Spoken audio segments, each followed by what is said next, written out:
안녕하세요. 2023년 최악의 위기, 세계 질서 대전환, 그리고 새로운 기회라는 뉴스가 있어서 말씀을 좀 드릴까 합니다. 이제 최악의 상황은 아직 오지 않았다. IMF가 한 얘기고요. 금리 인상과 이에 따른 경기 침체가 이어질 것이다. 경기 침체는 완만하지만 회복세는 더딜 것이다. 항구적인 불안과 불안정이 이어지는 퍼마크라이시스 시대다. 이렇게 2023년을 이야기하고 있습니다. 2022년처럼 전망이 쉬운 해도 없었다. 그런데 이제 2023년은 22년보다 좀 더 안 좋아질 거다라고 이야기하는 것 같습니다.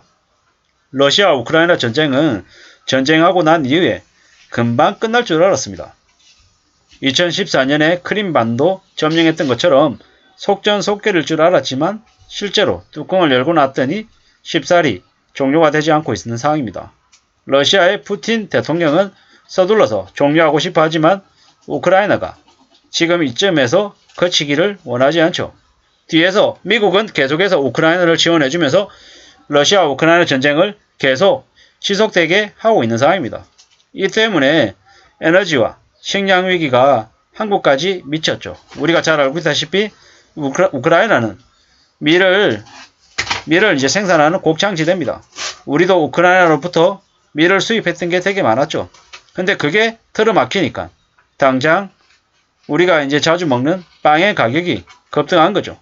확실한 건 2023년에도 빵값은 계속 오를 여지가 있다라는 거죠. 에너지도 마찬가지고요.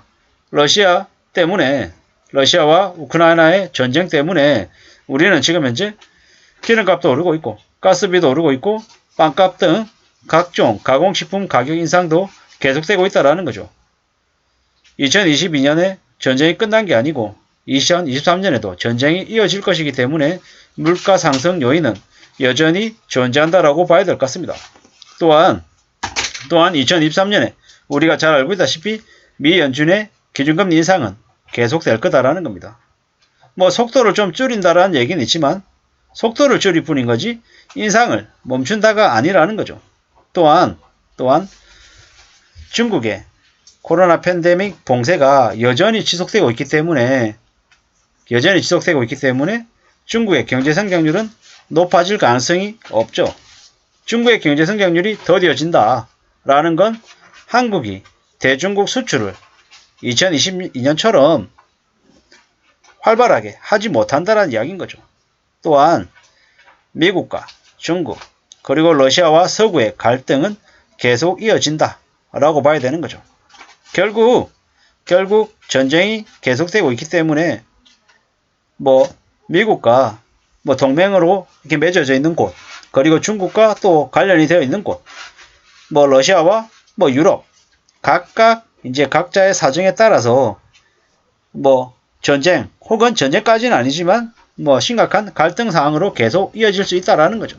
이게 이제 계속 우리에게 이제 안 좋은 상황을 이제 전개하게끔 해준다라는 거죠.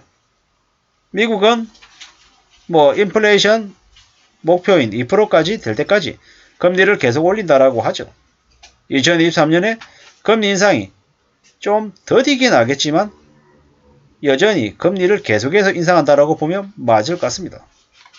우리가 잘 알고 있다시피 2022년 11월에 미국의 실업률은 3.7% 완전 고용 상태죠. 그렇기 때문에 금리 인상을 계속할 여지가 있다라고 봐야 되는 거죠. 실업률이 심해지면 금리 인상을 좀 조정할 여지가 있겠지만 조정할 생각이 있겠지만 지금 현재로 와서는 금리 인상을 쉽사리 멈추거나 중단할 낮출 생각이 없는 것처럼 보입니다. 이게 현재 이제 해석할 수 있는 부분이다라고 봐야 되겠습니다. 또한 경기 침체가 계속 될 수 있다라고 이제 2023년에도 이제 보는 거죠. 마일드한 리세션이다. 온화한 경기 침체다라고 얘기하지만 경기 침체는 결국 침체일 뿐인 거죠. 계속 악화되어 가고 있는 거다라고 봐야 되는 거죠. 표현 자체를 좀 온화하다라고 얘기했다 해서 경기 침체가 아닌 게 아니라는 거죠. 앞으로 중국으로부터 값싼 물건들이 한국에 들어오려면 시간이 좀 걸릴 거다라고 보면 맞겠습니다. 공급망이 깨져서 새로운 공급망이 이제 갖춰지는 데까지는 시간이 걸린다라는 거죠. 최소 5년 정도는 꽤나 어려운 상황이 지속된다라고 저는 생각합니다. 그렇기 때문에 그 5년이라는 시간을 좀 잘 대비하고 잘 견뎌야 하지 않을까. 그래야 그 다음이 오지 않을까. 이런 생각들을 합니다. 2023년에 미국이 금리를 인하하지 않을까. 하반기쯤에 금리 인하를 할 거다라는 기대 섞인 전망들을 내놓고 있지만 사실 안 믿는 게 좋을 것 같습니다. 미국이 쉽사리 금리 인하를 하지 않을 것 같습니다. 하지 않는다라는 건 어떻게 또 해석할 수 있습니까? 한국의 시중금리가 고공행진할 것이다. 앞으로 23년에도 매우 어려울 거다라고 보는 게 맞겠다라는 겁니다. 중국의 경제 성장률이 낮아지고 중국의 전 세계의 제조 공장 역할을 했던 것들이 제 역할을 못하면서 한국의 물가도 쉽사리 잡히지 않을 거다 라고 이제 보는 게 맞다라는 거죠. 2023년에 많이 어렵고 많이 힘들 것이다. 그냥 괜찮을 거다라고 하는 막연한 기대, 막연한 희망은 안 갖는 게 좋겠습니다. 원래 우리가 기대가 높으면 실망도 큰 법입니다.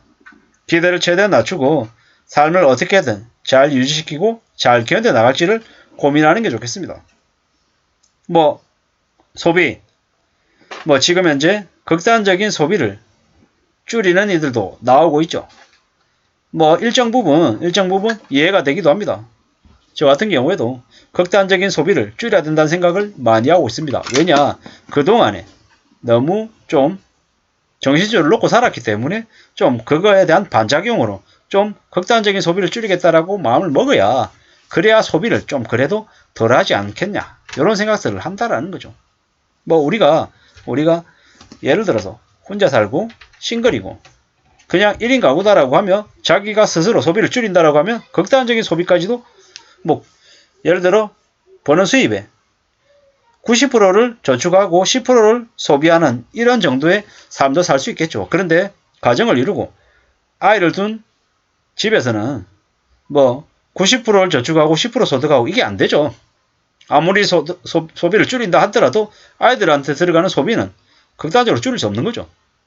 저 같은 이제 남자들, 중년 남성들의 소비를 줄이는 거지 아이들이나 가족에 대한 것들은 제호의 보루이기 때문에 줄이기 어렵다라는 거죠. 제가 할 수 있는 범위 안에서 저의 소비를 극단적으로 줄인다인 거지 가정 전체를 소비를 줄이는 건 아니기 때문에 많은 사람들이 생각하는 그런 전체 소비 위축은 아직은 들어오지 않겠나. 덜 올 거다. 이렇게 생각을 하는 거죠. 아무쪼록 2023년 새로운 해가 시작됐는데 저나 여러분들에게 좀 더 좋은 일이 많아졌으면 좋겠고 힘들고 어려운 일이 있다 하더라도 잘 극복하고 또 헤쳐나갈 수 있는 한 해가 됐으면 좋겠습니다. 2023년이 희망보다 암울한 전망들이 더 많다라는 건 2023년이 쉽지 않다라는 걸 알려주는 신호라고 보면 좋을 것 같습니다. 그 신호를 잘 해석하고 어떻게 대처할지는 각자의 준비된 마음 그리고 행동에 달려있는 것 같습니다. 이상입니다.